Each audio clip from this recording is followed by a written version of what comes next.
Assalamualaikum warahmatullahi wabarakatuh. Kami dari kelompok 2 akan mempresentasikan hasil diskusi kami mengenai dampak penjajahan bangsa Eropa bagi bangsa Indonesia. Di kelompok 2 untuk menjelaskan materi ini ada saya Ali Fahmi dengan nomor absen 1. Nama saya Alias Hafizi Kusuma, absen 2. Nama saya Khaira Mutia Rahman, absen 13. Nama saya Naura Hapsarini Hakim, absen 23. Saya Nazwa Ardelia Putri, absen 24. Saya Rahmaulida Rakuti, absen 26. Kemudian disajikan peta konsep, yakni penjajahan bangsa Eropa ini bagi bangsa Indonesia berdampak dalam berbagai bidang. Yang pertama adalah bidang politik, kedua ekonomi, ketiga sosial budaya, dan yang terakhir adalah bidang pendidikan. Selanjutnya, di sini saya akan menjelaskan dampak penjajahan bangsa Eropa terhadap bangsa Indonesia pada bidang politik.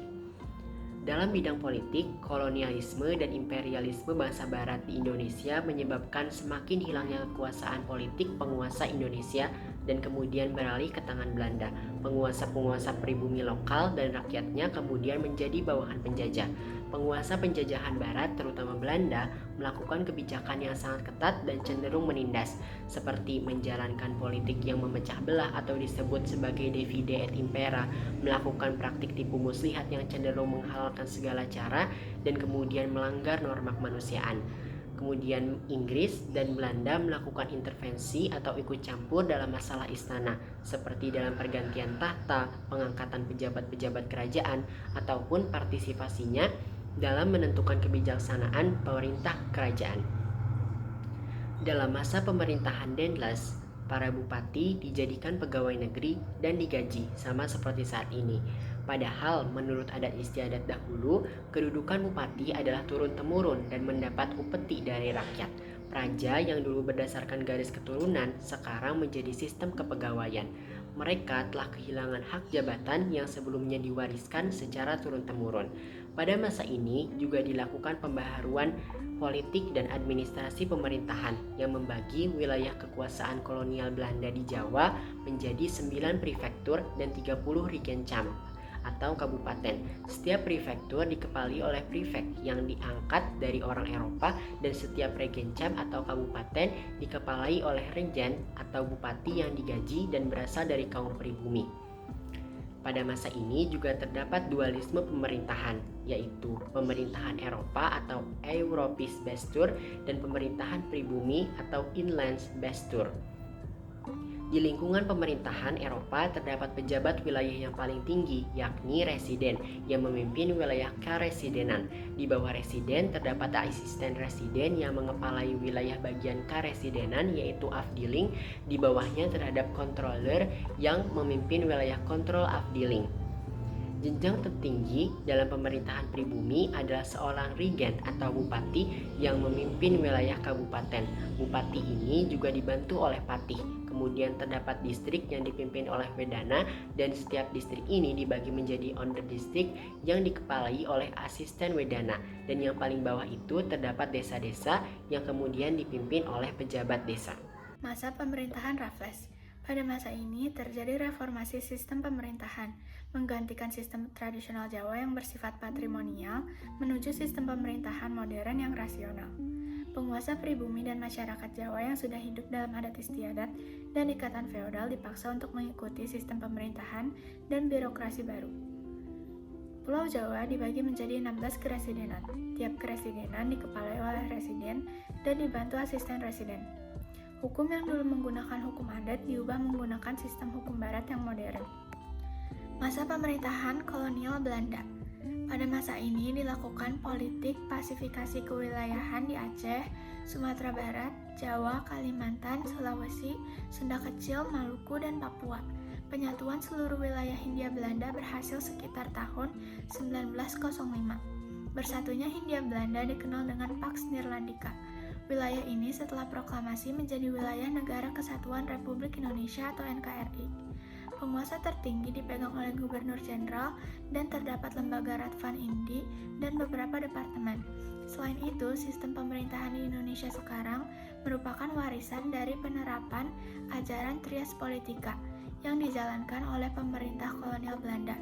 Dalam badan yudikatif, di struktur tersebut, pemerintah kolonial Belanda membagi badan peradilan menjadi 3 macam, yaitu berdasarkan golongan masyarakat di Hindia Belanda. Badan peradilan tersebut terdiri dari peradilan untuk orang Eropa, peradilan orang Timur Asing, dan peradilan orang pribumi. Dalam badan legislatif, pemerintah kolonial Belanda membentuk Volksraad atau Dewan Rakyat pada tahun 1918. Pada masa pemerintahan Daendels, perubahan sistem pemerintahan telah membawa pada perubahan sistem perekonomian tradisional. Dalam sistem modern, tanah-tanah milik raja berubah statusnya menjadi tanah milik pemerintah kolonial. Dalam masa pemerintahan kolonial, mencari uang dan mengumpulkan kekayaan menjadi tujuan utama. Uang dan kekayaan mereka kumpulkan untuk membiayai keperluan pemerintahan yang sedang berlangsung saat itu. Pada tahun 1830, Gubernur Jenderal Johannes van den Bosch mengeluarkan suatu peraturan di mana mewajibkan setiap desa menyisihkan sebagian tanahnya untuk ditanami komoditas ekspor, khususnya kopi, tebu, teh, dan tarum. Peraturan tersebut dikenal dengan sistem tanam paksa atau Kulturstelsel. Hasil tanaman ini akan dijual kepada pemerintah kolonial dengan harga yang sudah dipastikan dan hasil panen diserahkan kepada pemerintah kolonial. Penduduk desa yang tidak memiliki tanah harus bekerja dalam setahun pada kebun-kebun milik pemerintah yang menjadi semacam pajak. Tujuan Belanda datang ke Indonesia tak lain ialah untuk mencari rempah-rempah, maka mereka harus membuat infrastruktur untuk mengangkut pasokan bahan makanan. Oleh karena itu, mereka punya andil dalam pembangunan rel kereta dan jalan raya. Bahkan mereka juga membangun waduk dan saluran irigasi. Selain itu, mereka juga membangun industri pertambangan. Belanda memperkerjarodikan rakyat Indonesia untuk pembuatan jalan raya Pos Anyar Panarukan sepanjang 1000 km. Jalan itu dibangun hampir di seluruh Pulau Jawa sebagai sarana pertahanan untuk menghadapi Inggris. Meskipun dibangun dengan kerja rodi, jalan itu berguna untuk memakmurkan pedalaman Jawa sebagai konsekuensi yang teratur. Menurut Daendels, jalan itu membawa keuntungan bagi penduduk setempat dengan semakin ramainya perdagangan. Meskipun jalan pos ini membawa perkembangan daerah yang dilaluinya, namun kritik pedas kepada Daendels dilontarkan karena pembangunan jalan itu telah merenggut ribuan nyawa manusia. Pada masa Raffles terjadi perubahan sistem kepemilikan tanah dari tanah raja dan penguasa lokal ke pemerintah. Ini berarti pemerintah mempunyai kewenangan untuk menyewakan tanah. Hal ini dikenal dengan istilah sistem sewa tanah. Sistem sewa tanah atau land rent adalah sebuah sistem yang diterapkan oleh Gubernur Raffles di mana rakyat atau para petani di Nusantara diwajibkan membayar pajak kepada pemerintah yang dianggap sebagai uang sewa dengan dasar bahwa semua tanah adalah milik negara. Setelah pemerintah Raffles berakhir, diganti dengan pemerintahan Hindia Belanda, ekonomi uang terus berkembang dan kegiatan perdagangan pun semakin luas. Perkembangan ini didukung oleh perkembangan di bidang perbankan. Sejak tahun 1828, era perbankan modern masuk ke Hindia Belanda. Pada masa itu, The Javaasche Bank didirikan di Batavia pada tanggal 24 Januari 1828. Kemudian menyusul berdiri bank-bank lainnya seperti Netherlands Handelsmaatschappiij, The National Handelsbank, dan Eskomto Bank. Selain itu juga berkembang bank-bank lain yang berasal dari Inggris, Australia, dan Cina. Bahkan juga ada bank milik pribumi yaitu Bank Desa, Lumbung Desa. Bidang sosial budaya. Penjajahan bangsa barat di Indonesia secara tegas telah menerapkan kehidupan yang diskriminatif. Orang-orang barat memandang bahwa mereka yang berkulit putih sebagai kelompok yang kelas 1, kaum timur asing sebagai kelas 2, dan kaum pribumi dipandang sebagai masyarakat kelas 3, kelas yang paling rendah. Hal ini membawa konsekuensi bahwa budayanya juga dipandang paling rendah. Pandangan ini sengaja untuk menjatuhkan martabat bangsa Indonesia yang memang sedang terjajah. Memang, bangsa barat ini ingin memberantas budaya feodal. Terbukti, Belanda berhasil menggeser hak-hak istimewa para penguasa pribumi. Para penguasa pribumi telah kehilangan statusnya sebagai bangsawan yang sangat dihormati oleh rakyatnya. Mereka telah ditempatkan sebagai pegawai pemerintah kolonial sehingga tidak memiliki hak-hak istimewa kebangsawanannya. Dengan adanya dominasi orang-orang barat di Indonesia telah menanamkan nilai-nilai budaya yang umumnya kurang sesuai dengan nilai-nilai budaya bangsa Indonesia. Bahkan, perkembangan budaya barat yang cenderung dipaksakan juga telah menggeser nilai-nilai budaya keindonesiaan. Kedatangan dan dominasi bangsa-bangsa barat juga telah membawa pengaruh semakin intensifnya perkembangan agama Kristen. Hal ini tentu sejenak menimbulkan culture shock di kalangan masyarakat Muslim di Indonesia. Namun dalam perkembangannya mampu beradaptasi sehingga menambah khasanah keberagaman di Indonesia. Kemudian pada zaman pemerintahan Raffles, perkembangan ilmu pengetahuan, sejarah, dan budaya, khususnya di Jawa, mendapatkan perhatian khusus melalui bukunya yang berjudul History of Java.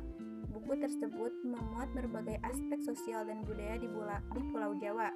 Ada juga buku karya William Marsden yang berjudul History of Sumatra. Terdapat pula Menteri Pemerintahan Batavia, yakni Crawford.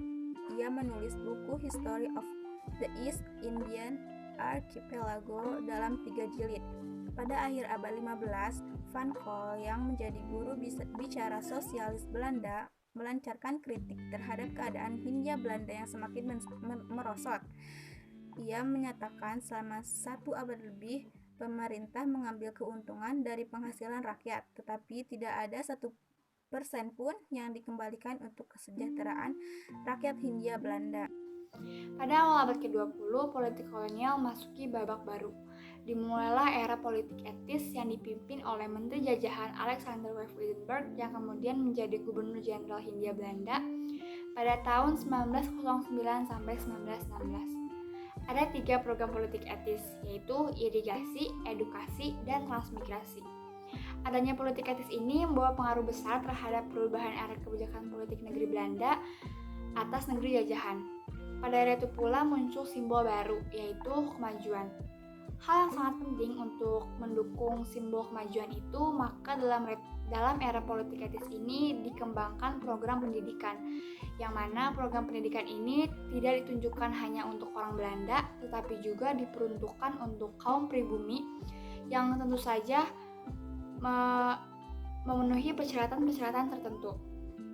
Suasana dan simbol kemajuan ini didukung oleh adanya surat-surat dari R.A. Kartini kepada sahabatnya, yaitu Nyonya R.M. Abendanon di Belanda, yang merupakan inspirasi bagi kaum etis pada saat itu. Semangat era etis adalah kemajuan menuju modernitas. Pendidikan itu saja tidak menghasilkan tenaga kerja yang diperlukan oleh negara, tetapi juga pada sektor swasta Belanda.